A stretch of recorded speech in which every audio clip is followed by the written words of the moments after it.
should move this over or something.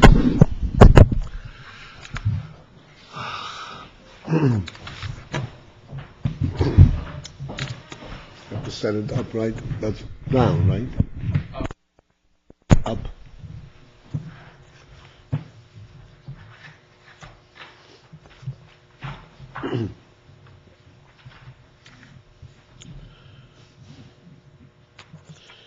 We studied the first three lines of the second ois. And we started discussing to explain, to understand what is actually contained therein.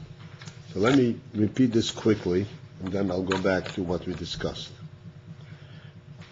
V'hinei ha'tainuk shebahashuv, you have the place 189. V'hinei ha'tainuk shebahashuv, the tainug that is inherent, contained in the shuv. Like you said, that even in the shuv, when one comes back to himself and just basically limits his perspective on what he has to do to fulfill Hashem's will, not to come close and to experience godliness. But even there, in that shuv, there is deep down inherent union of tainuk. In other words, he's not just doing it without personal involvement. There is a personal feel for it that this is what he wants to do.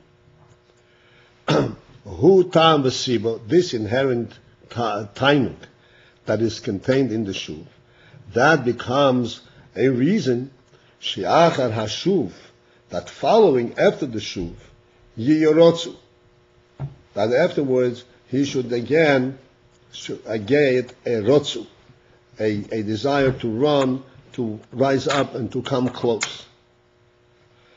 Bahainu, specifically this means, the me'achar the gam b'hashuv, yesh gam kim eza tainug, since that in the shuv also there is some aspect of tainug, like we said, he has tainug in the shuv.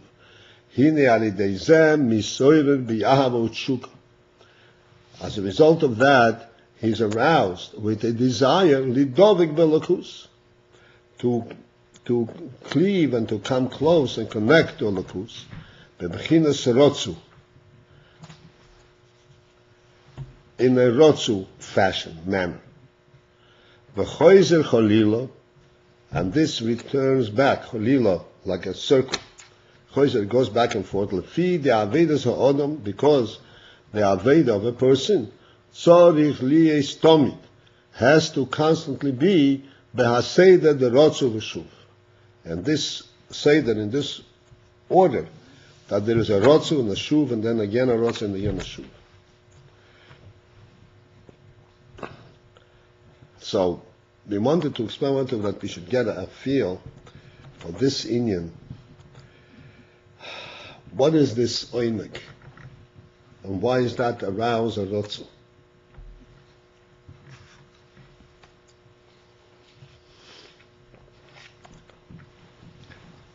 If you remember what we said a little bit?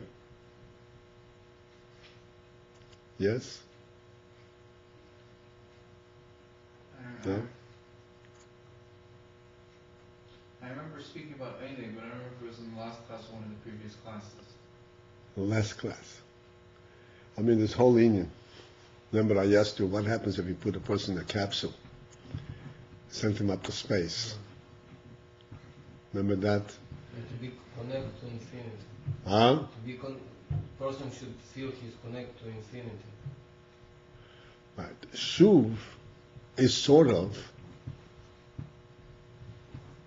a state where a person contracts, limits his outlook to his obligations, to his immediate situation.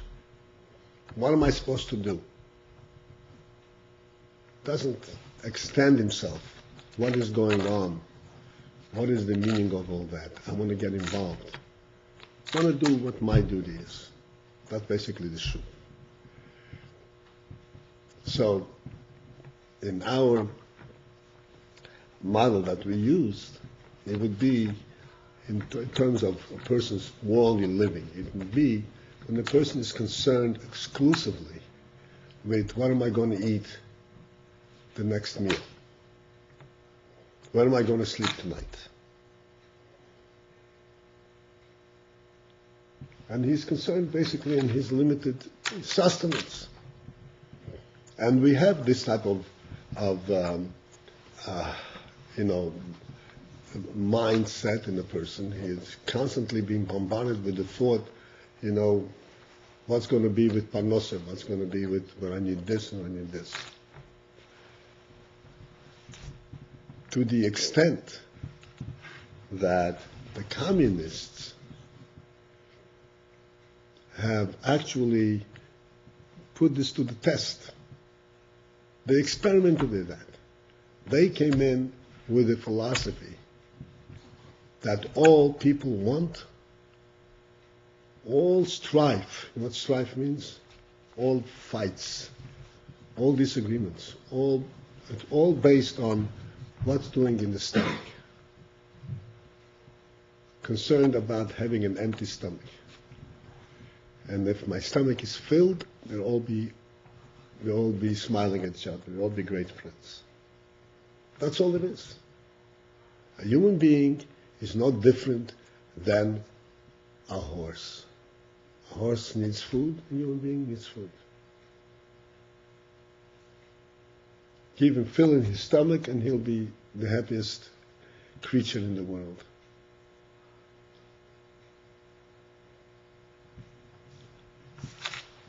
The truth is that this is a fundamental misunderstanding of a human being. Like I illustrated in the case with this capsule. When you give a person everything he needs, he will ever need. It's all there. He has what's called pas b'saloi. You know what pas b'saloi means? Pas b'saloi. He's assured. He'll never finish. It will be there forever. And we understood, even though we didn't have a chance to elaborate on it, that this is going to be the most miserable existence for a human being possible.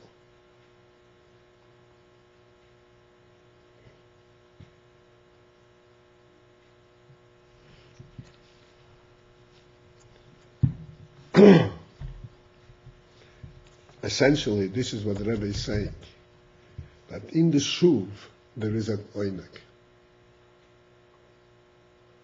There's a certain sense of what this is all about. What is life about?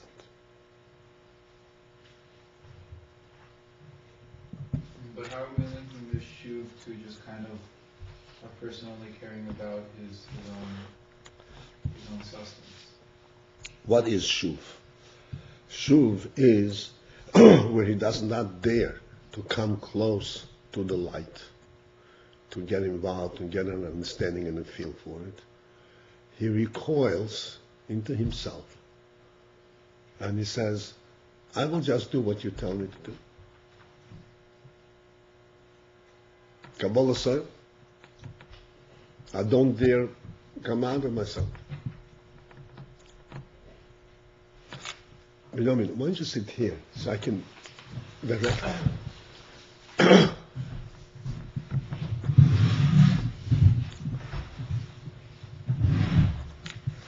All right.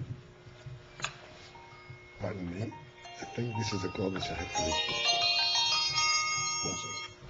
Yes? Okay, good. Hatzlacha. Hatzlacha.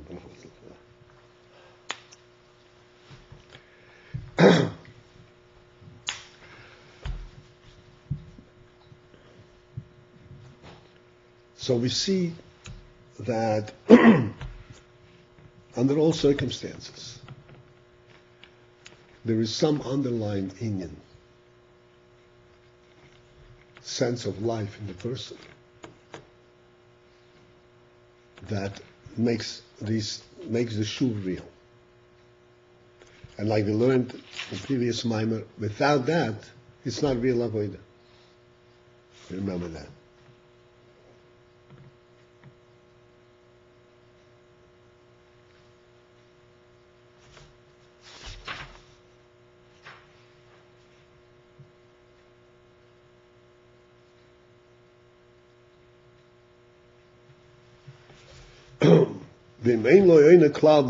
If you look at page 185, if you have that page, towards the bottom of the page, 8 lines, 7 lines from the bottom, the line starts with the word B'kiyum Antero Mitzvahs. You have it? Okay. I'm reading it to you, so you'll see. It's not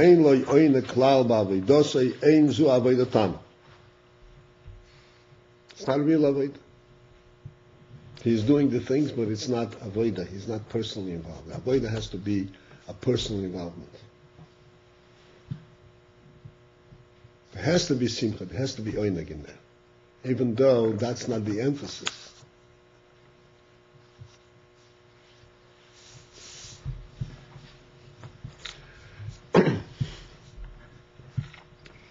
Because a human being is fundamentally means the yesod, different than an animal. There's no similarity between at all. Even though this one eats lahavel, this one eats. It's not the same eating. It's not the same thing at all. This is why in our avodah, we tell the nefesh habahamis, hold off. Don't get so excited about food. That's not you. Yes, you have to eat, but you have to know what you're doing. You're fooling yourself when you think that food is going to do anything for you. That's not a human being. In everything a person does, even when he eats and is very hungry, he has a sense of what he's eating for. He's not eating just to satisfy his hunger. Exclusively for that, it's not human. Not possible. Like the famous story, I'm sure you all know the story with the Rebbe Maharash, but the Rebbe, the Rashab, who was a child, with his brother, the Razor. You know what I'm referring to? Yeah. They were children, and they were debating between themselves, what is the difference between a Yid and a Goy, Lahab. And the Rebbe Maharash overheard their debate. So he called them in, and he told the Rebbe, who was the younger of the two brothers, to go out and call the wagon driver, a Jewish wagon driver. And he asked him, "Did you eat today?" He asked, "Did you eat well?" "Well, I eat well, Baruch Hashem, I'm not hungry." "Why did you eat?" "So that I could live." "Why do you want to live?" "So I could say Kapitel Tili." Then he called the Goy, Lahavnu, and he asked him the same question. And he said, "Why did you eat?" "So I can live." "Why do you want to live?" "So I can have a drink mashke."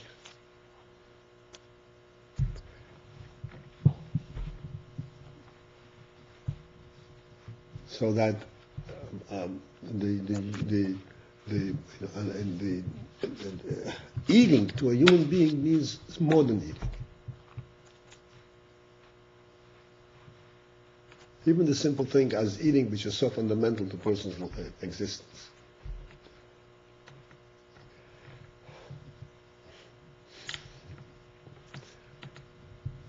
Because the primary presence of a human being is in his seichel.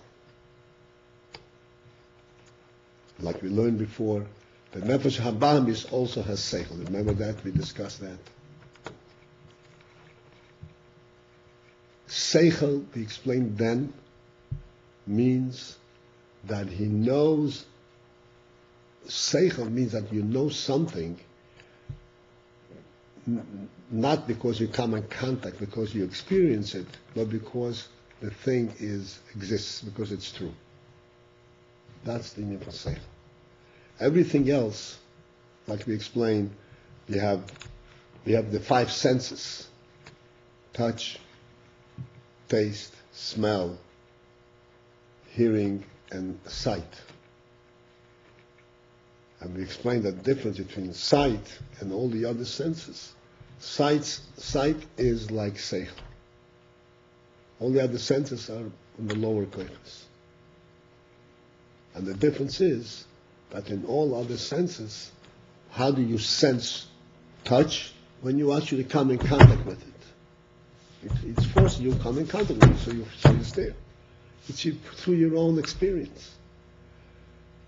It's not because you sense the reality that this is true. It's how it affects you. That's what makes it true. Because it affects you, that's why it makes it true. You don't care about the thing itself, you care how it affects you. This is how it is in all the senses. Except in sight. Sight, you see the object without being affected by it, without coming in contact with it. You could see it, you can ignore it. If this table is here and you want to walk by, you can't walk by. The table is here, it won't let you go. The one sense that we have that we can turn off, which is one sense that we can turn off naturally? Sight. The only one.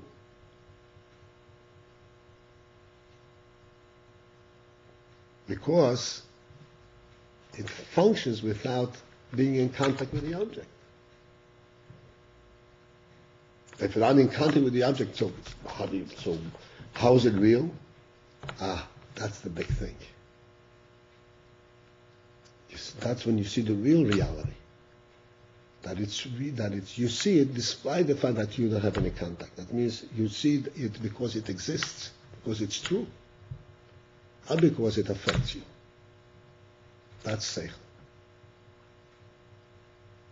That principle, this is the definition of a human being. He has a sense of the truth per se. Could be a very low level truth, a high level truth, makes a difference, but some sense of reality. And when he's in a capsule, and he has all the food that he has, but he's not in contact with reality, he is miserable. All these other senses are satisfied, except for one. The sight and the seichel. And he's miserable.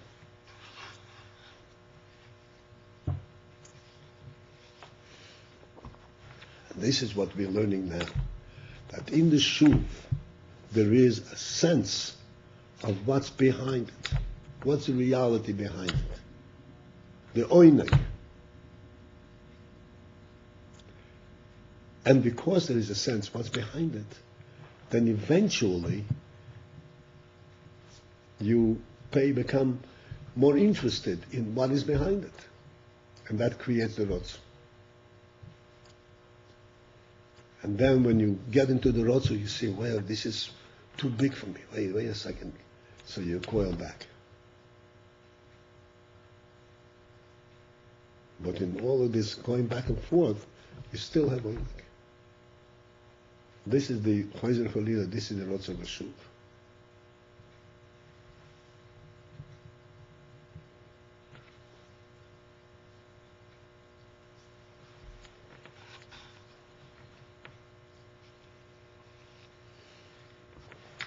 So that no matter what a person does, this is a very important thing to understand. No matter what a person does, the simplest or the greatest, he has to have a certain feel for it. A carpenter builds a simple closet, has to take pride in his work. Otherwise, he loses his human quality, and he's miserable.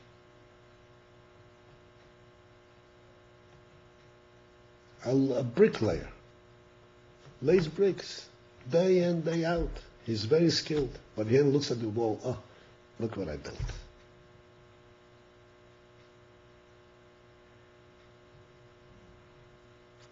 And this is why, if you remember, we also used the example from Mitzrayim. That Mitzrayim, the torture that they put in through, they said, dig the ditch and throw the earth back. Remember that? Avoid the sparrow. That destroys a person. A person can work hard, but he has to see what he's doing. He has to have some value. If you take away that value, then no matter what he does, it's torture. It destroys the person.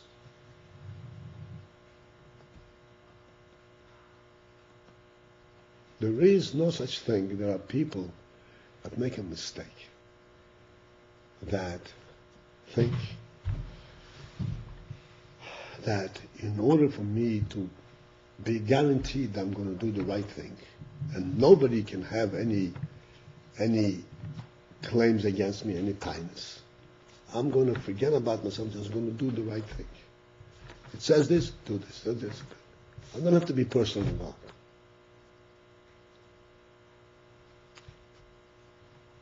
Superficially, it may look, oh, he's very careful.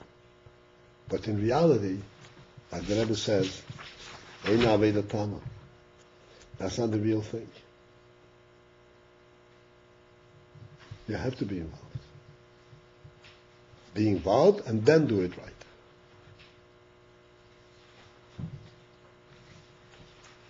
Show him that line. He doesn't have it right.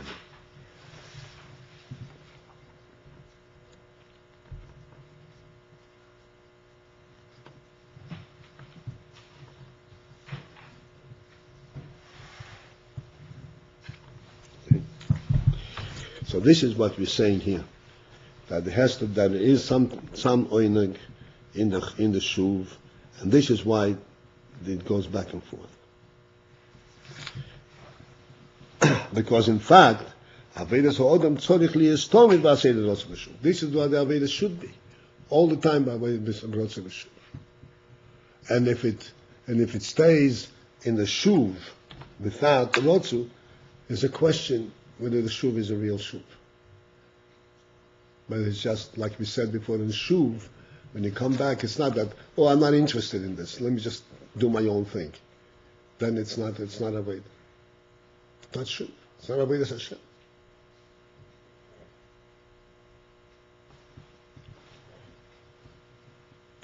Ukmei b'chayis ha'kodesh l'mayla.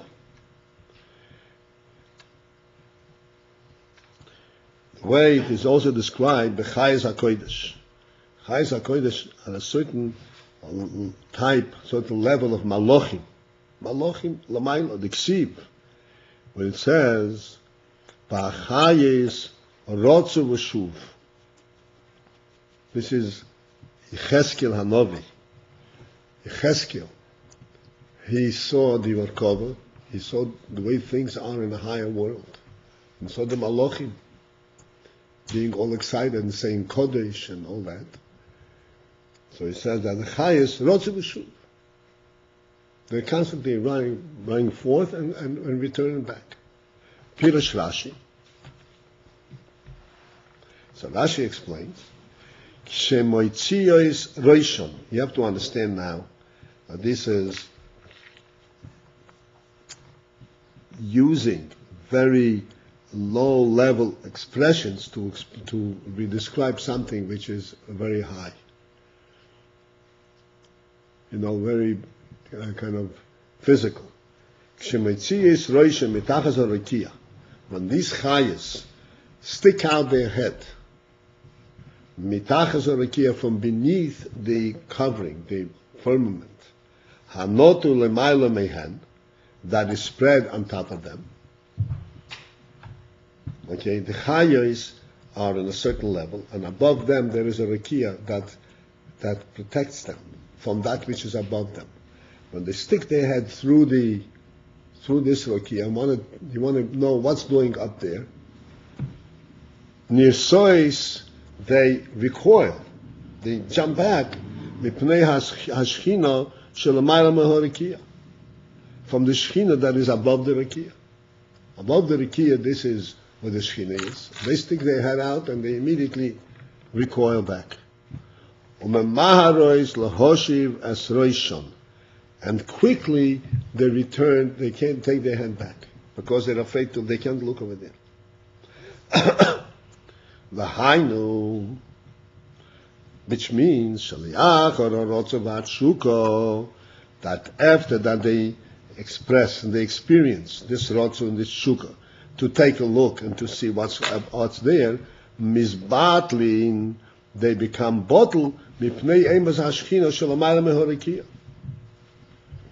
because of the fear and the awe of the shechina that is above the rakia. Shehi haparso hamafsekis.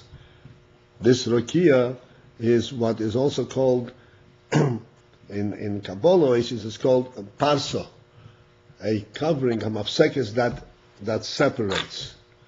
When you're soyim la'achoreihem, and they recoil backwards, b'bchinas shuv, in a shuv manner.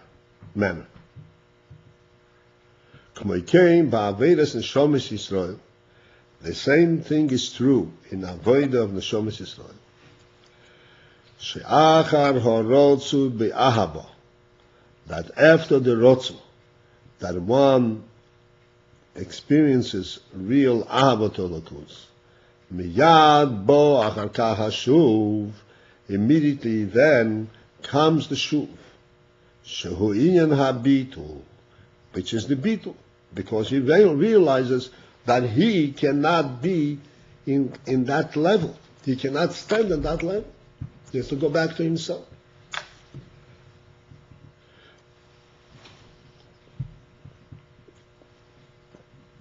So this is a kind of repetitive experience, going back and forth. What happens as a result? This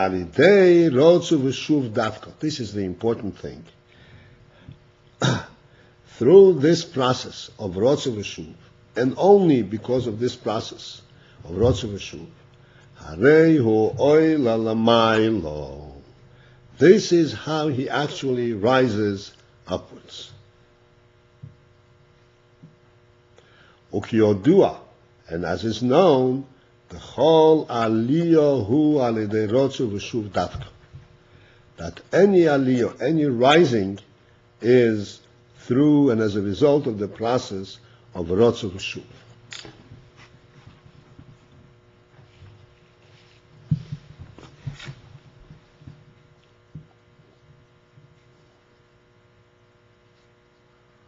Why specifically through Rotzu V'Shuv? Okay, that's what I mean. Good.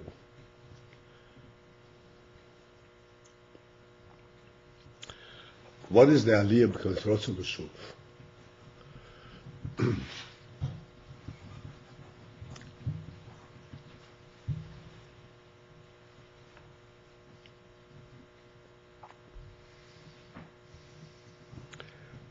So, first, to understand this, I want to give you a simple illustration from a physical experience, and from this we will understand how it is on a higher level.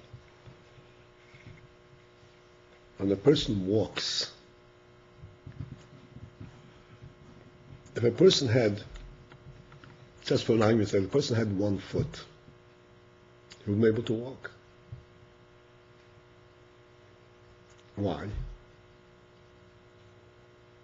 Because in order for him to move from place to place, he has to be able to support himself on something while he is moving. He will only be able to hop. But how much can you hop? How is walking taking place? He leaves 1 foot in the place where he is. And with 1 foot he stretches out to the next spot.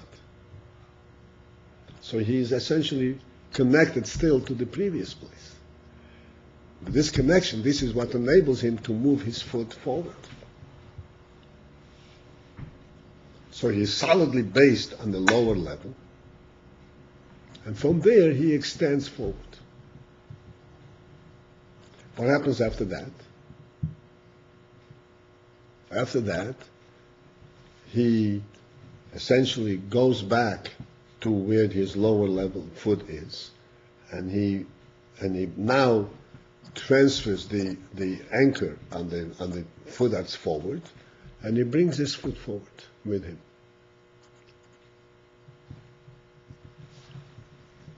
Let's say if a person stands on place, and he stretches his foot all the way front, as far as he can go, right? Beautiful, big step. It's not going to accomplish anything.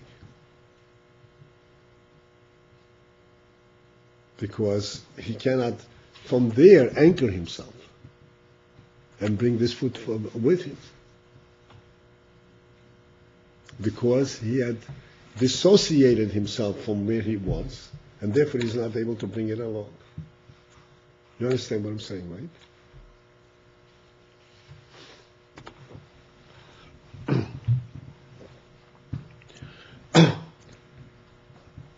Let's now transfer this to a more vivid situation where a person is climbing steps. The process of climbing steps happens exactly this way. So you want to go up because you want to see what's doing very far out. So you go and you put your foot up 5 steps ahead. Nothing happens. How do you bring yourself up? You take one little step, then bring the other foot up. Now you're standing here. So now you're able to see a little further. Then you take another step. You'll take a little more further. And then eventually you rise up to where you want to be, or higher and higher. And that way you can go really indefinitely. There's no limit. How far you can go. Baruch means there's no limit.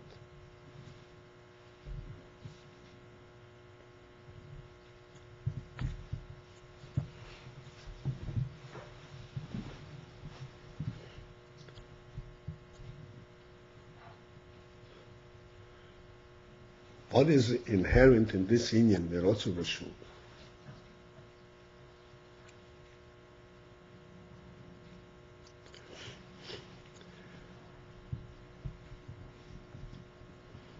In order for a person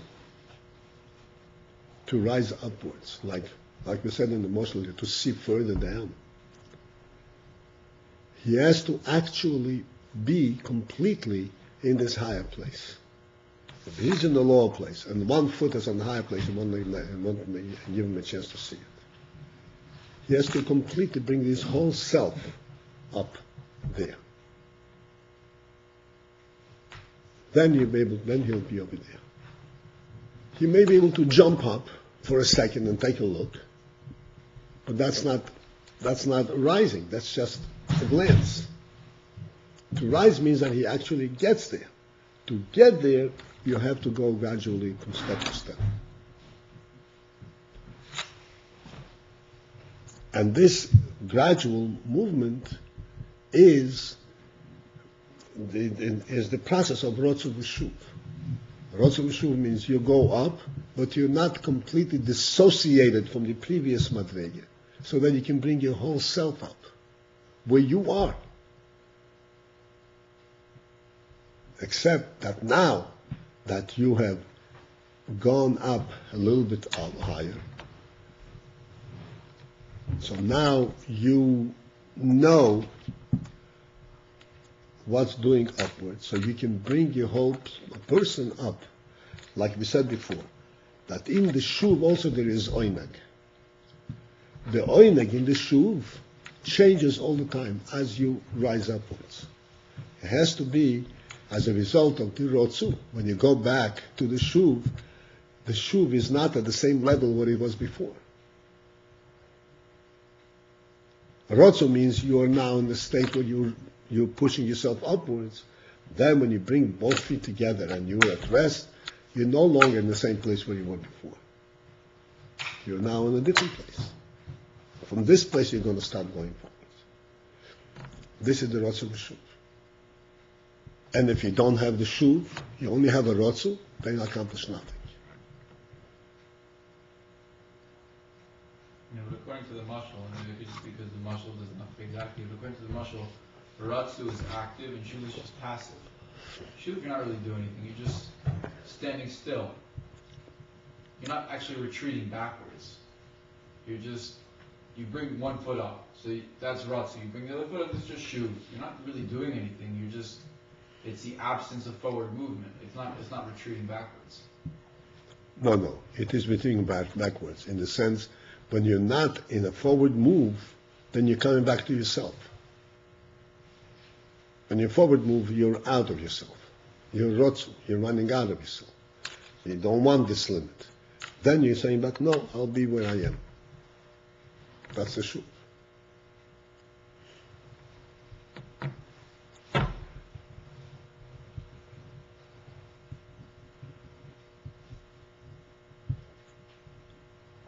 And in Avodah, he said this is the only way to rise.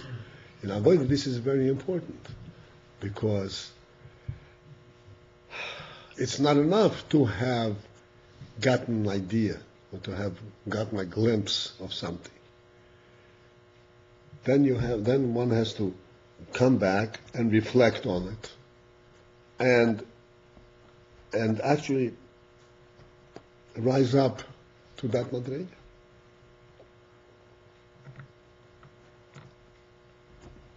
Essentially, in terms of Avodah, this is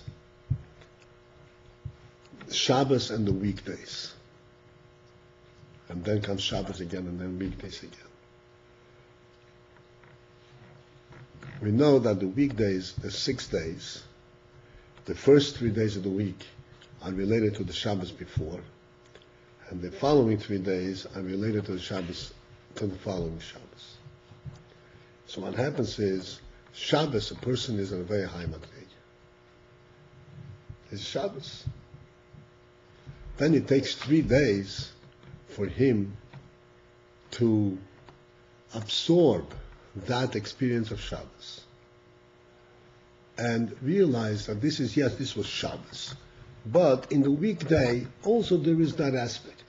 In a weekday level, way. But it's not that he is completely forgotten about the Shabbos. He tries to incorporate, to make it real in the weekday level. After that, begins the preparation for the next Shabbos. Now he wants to prepare himself and to go up, that the next Shabbos will be different than the previous Shabbos.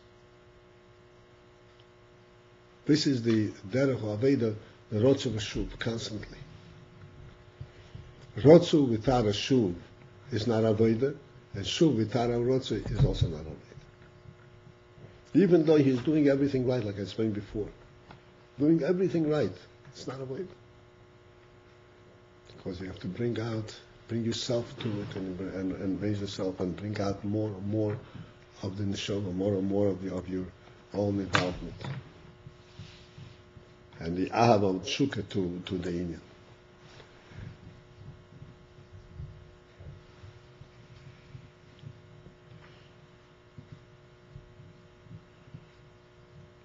B'chol aliyah ha'rotzu v'shuv dafka.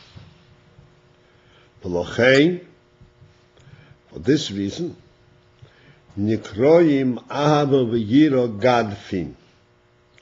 This is why ahava v'yiro are called gadfin. Wings. Abba v'yira is Rotzu v'Shuv. Abba is the Rotzu and Yira is the Shuv. And they are called Gadfin.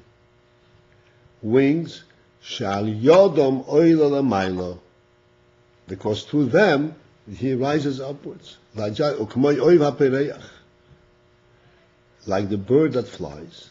Shezeh alidei shemisnandedes. It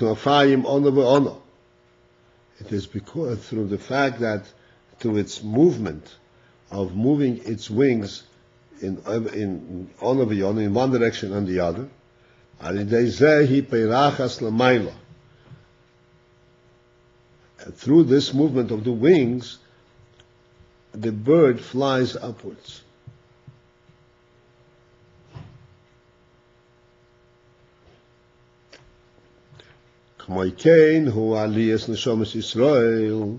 The same is true by the aliyah, by the rising of Neshomas Yisrael. Shenikroyim Mahalchim. Neshomas Yisrael are called Mahalchim. Mahalchim means that they're walkers, which means that they're constantly moving from their place where they are. La'alois memadrege lemadrege. To rise from madrege to madrege.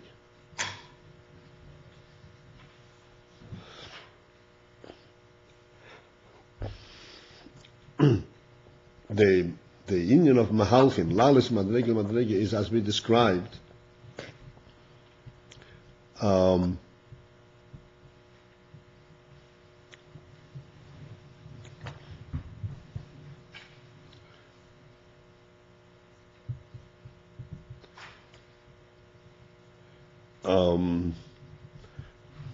That the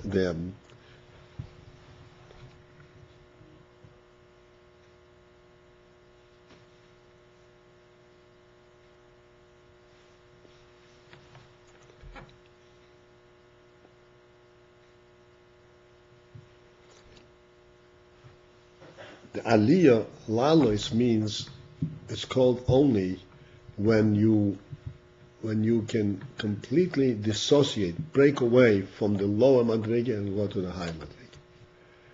If you are still associated to the lower madrege, then it's not rising.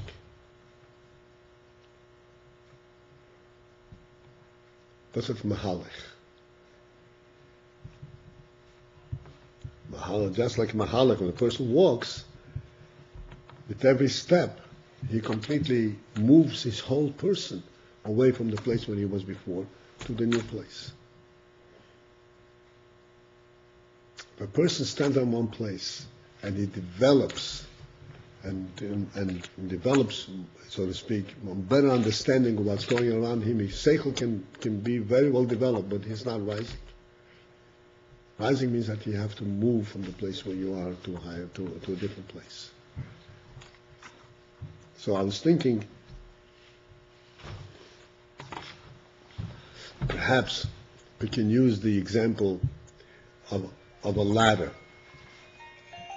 Pardon me, it's being important.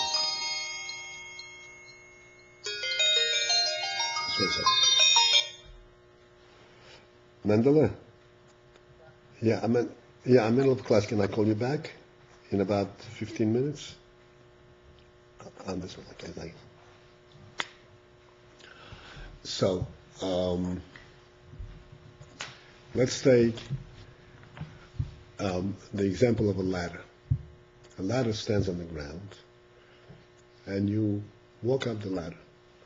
So even though you walk up the ladder, and you can see much further, but your base is still in the same place.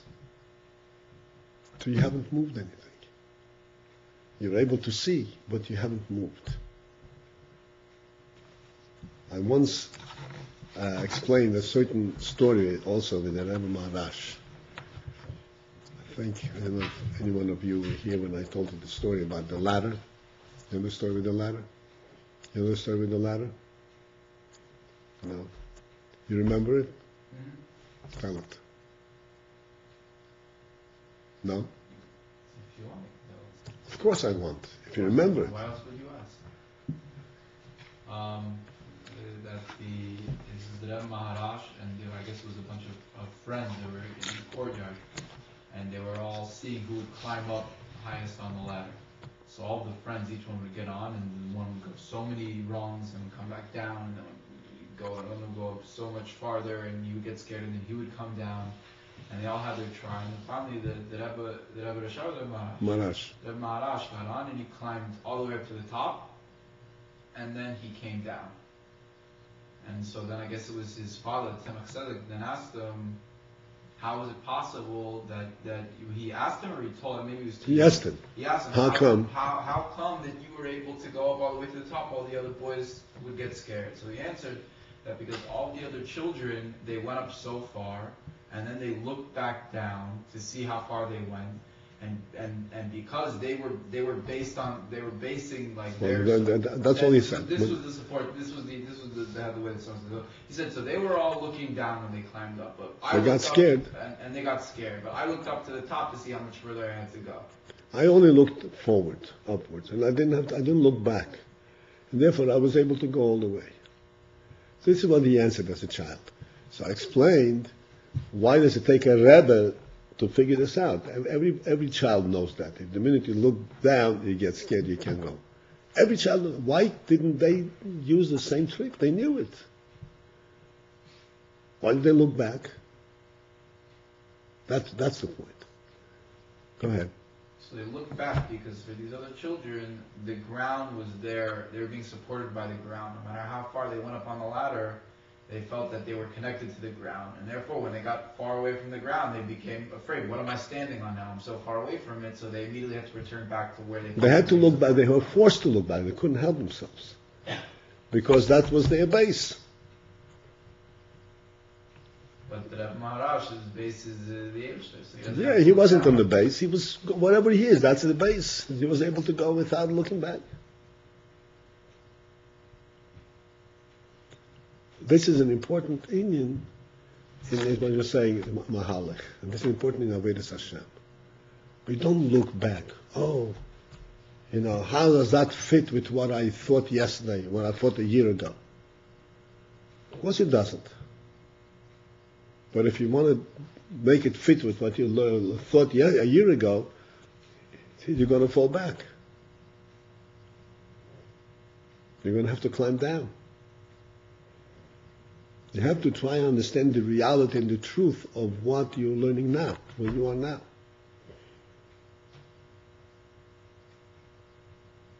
That way, you can rise. This is called Mahalach. And Mahalchim, Mahalicha, hu gamkin alidei knofayim de Abba v'yira. It is through this knofayim which is the Abba v'yira. Shehem rotzu v'shuv.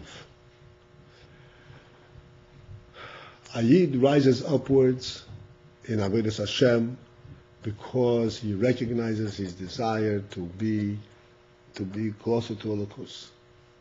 And this desire is a real desire. It's a rotz. In this desire, he is not trying to compare it to what he thought a year ago. This is true in itself. And then he has to bring his whole self to it. That's the shuv. This is like I explained before, Shabbos and the weekday. Shabbos, you rise, and the weekday you go back to the weekday, but you still remember and you recognize what it is that you experience on Shabbos, and try to incorporate and try to live a normal life, quote unquote, with that perception. You go back to normal weekday living, but you still know the truth that you experience on Shabbos.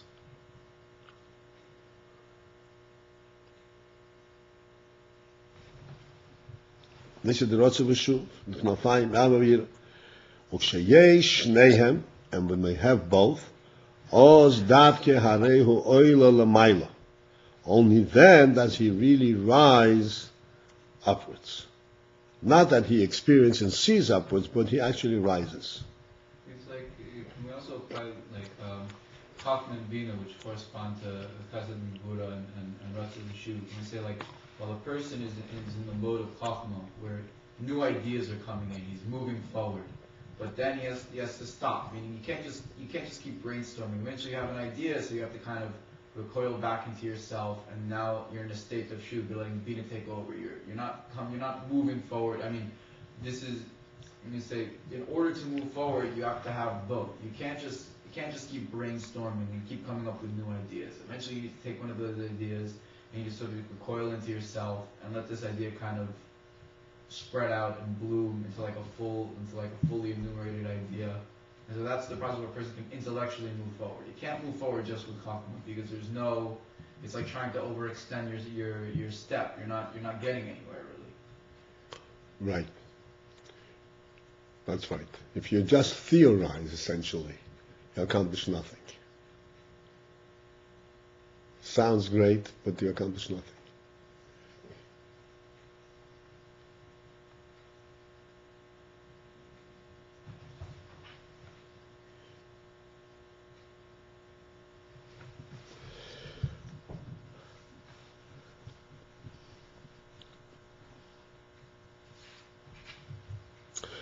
So thus it comes out.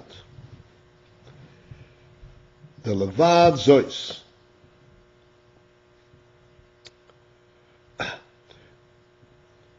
He's now going to explain what the effect of Rotzer V'Shuv is.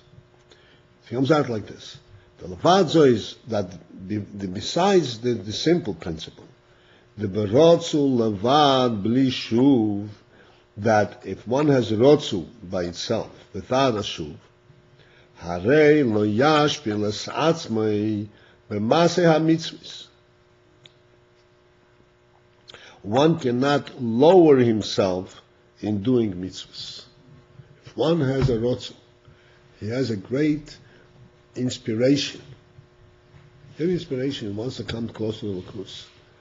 He can't go down and start doing simple mitzvahs. This is a simple deed. He can't even pay attention to it. He's in the higher worlds. He's involved in concepts. Lo yashpil asmai, so then he will be missing this thing. Ubeshuv lavad, and if he has only a shuv, where bli rotzu, hakodemes loy, without a rotzu, without inspiration that precedes it, lo yiyeh loy chayus ba'avidosai, then he will not have any chayus, he will not have any excitement, any meaning, I've said before, any oineg in Avodah. So this is, practically speaking, that he will simply be missing. If a rotzu by itself, he will be missing doing the mitzvahs. With shuv by itself, he will be doing the mitzvahs with the chayus. Hine levad zois.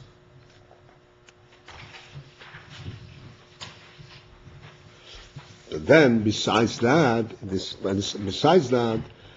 yoisoy mahalech, in order for him to be a mahalech, zelu alidei Abba davko. This is exclusively to Abba V'yir. In other words, we are pointing out there are two things in Rotzer V'Shuv. Rotzer V'Shuv is necessary just to do mitzvahs in the normal way. To do it right, you have to have Rotzer V'Shuv. You have to have inspiration, and then you have to go back and be particular and have gvura in particular in how you do the mitzvah, and to be able to focus in and do it right. Without that, you can't do the mitzvah right.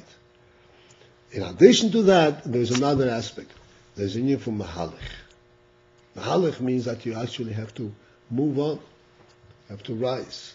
To be a mahalech, that is also to Abba V'yir Davki. Shehu Rotzer V'Shuv. K'mei shekos u'b'gabei Avraham, as it says by Avraham, holoich v'nosoya hanegbo. Which is in today's parsha, Hashgacha Protis. Holoich v'nosoya hanegbo, that Avraham, after he came to Eretz Canaan, he was constantly moving. Even though he encamped, but he was constantly continued to this mental his settlement, and move forward Hanegbo to the south. Sheholach midargo ledargo. This Holech v'noseya Hanegbo is alluding to the union that he was going from Madrege to Madrege. Hanegbo, it says, Hanegbo, this is like Rashi says, he was going towards Yerushalayim, because Yerushalayim is in the south of Eretz Yisrael. Ad Shebo, not Florida. Ad Shebo Lebchinas Negbo, till he came to the union of Negbo. V'holech v'noseya zehu v'rotzu v'shuv. Holech v'noseya, that represents the union of Rotzu v'shuv.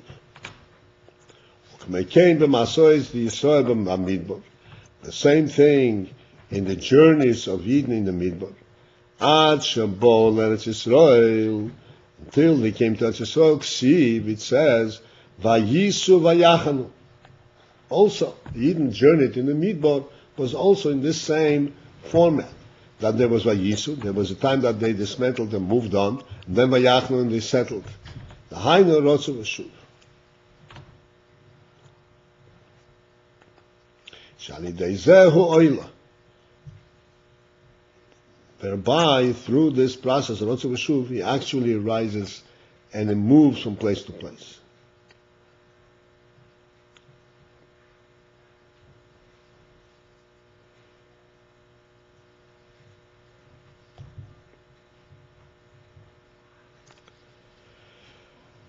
Okay. So now we're going to explain this whole inyan of Aliyah. Iker ho Aliyah, the principle, the core inyan of Aliyah, hu alidei ho ahava. Aliyah means to rise to a higher madrega. This rising to a higher madrega is principally through the ahava. What does it mean to rise to a higher madrega?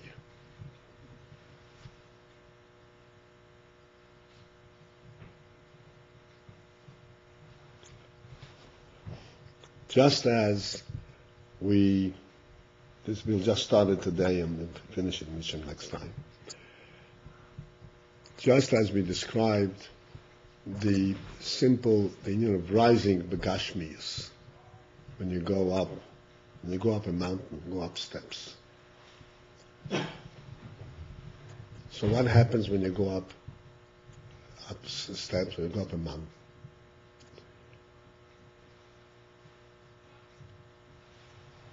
You go up, so the higher you go, the broader becomes your horizon. Right? Gashmis, you see a much broader thing.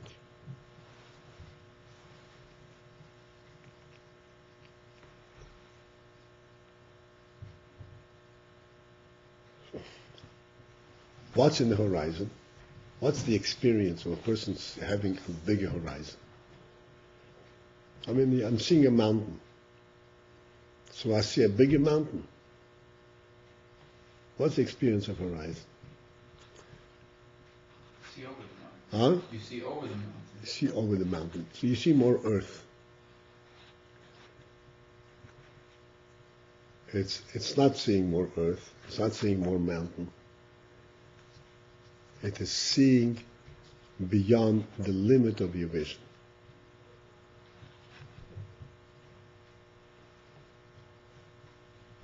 Seeing beyond the limit of your vision, just as we described before, the union of vision, sight. That sight is something that lets you realize the reality, not something that affects you, but the reality. When you're looking at a mountain, you're not seeing beyond, not seeing as far as you can see. You can see that because it's a blockage. You can see that which is shown to you. A real sight is when you could see unlimited. That's when the sight experiences a vision, just the vision itself. As far as I can see. There's nothing blocking me.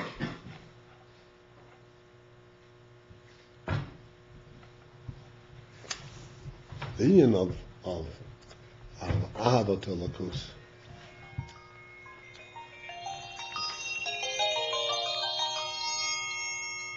Pardon me 1 second, please. Rafi, Baruch Hashem, I'll call you back. Everything is going. Okay, I'll call you when I'm leaving. Okay. Okay, fine. Okay, yeah, I'm still in class. Okay. Bye.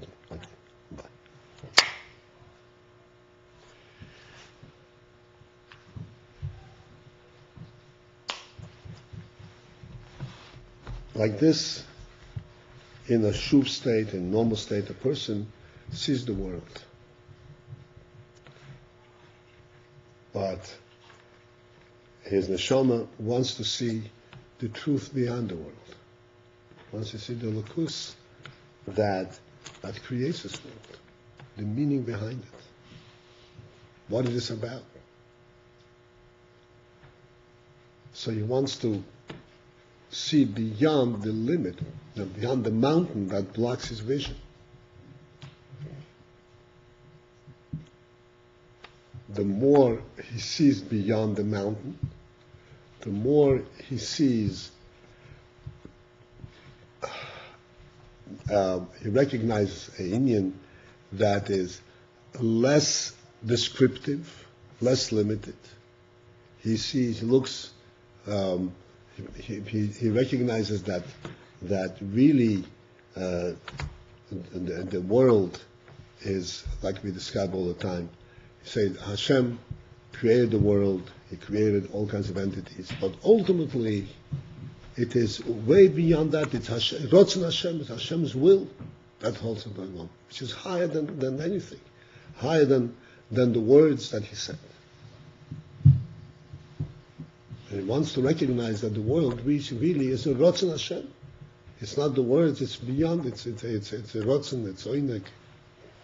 That's seeing beyond the limit.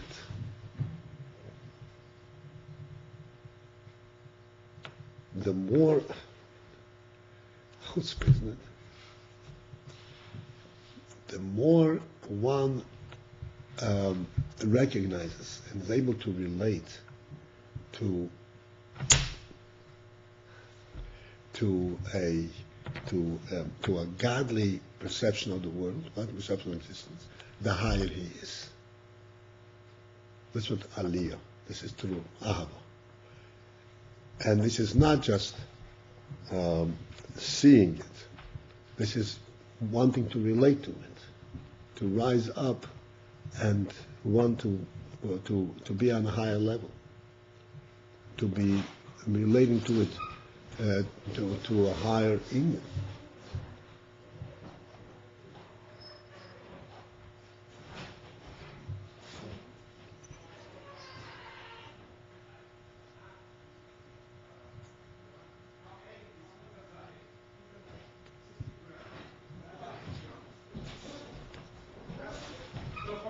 Give you a kind of a mundane, simple illustration, example.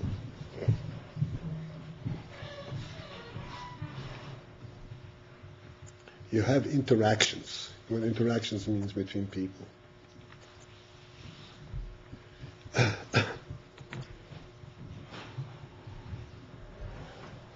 And somebody offended you. Offended you, what offended means?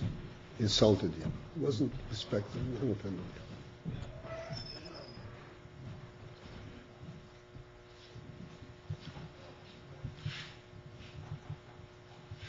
So you could react to it. Oh, he offended me. Yeah, he better make up for it. He better, say I'm sorry or whatever it is.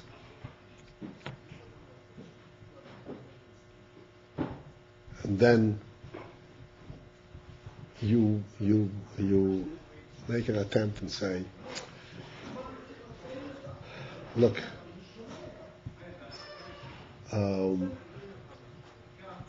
it's true that me personally he offended, but that's not my real presence. My real presence is Avodas Hashem, is what I am, I eat. That he didn't affect.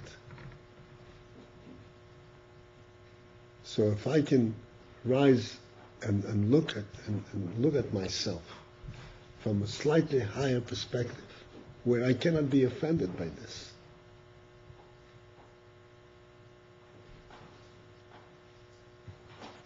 That's going beyond the limit. Like this, if I'm unlimited what I am, then I'm offended. If I go a little bit higher and see myself a little bit, my life a little bit from a bigger perspective, then this is insignificant. The same is, let's say,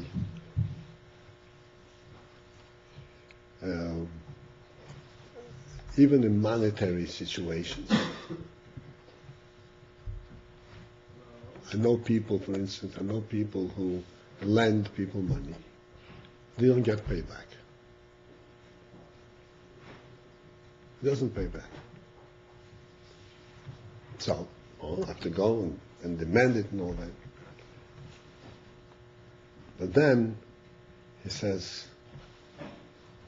to himself, where did the money go? It's another Eid. The money, and it isn't it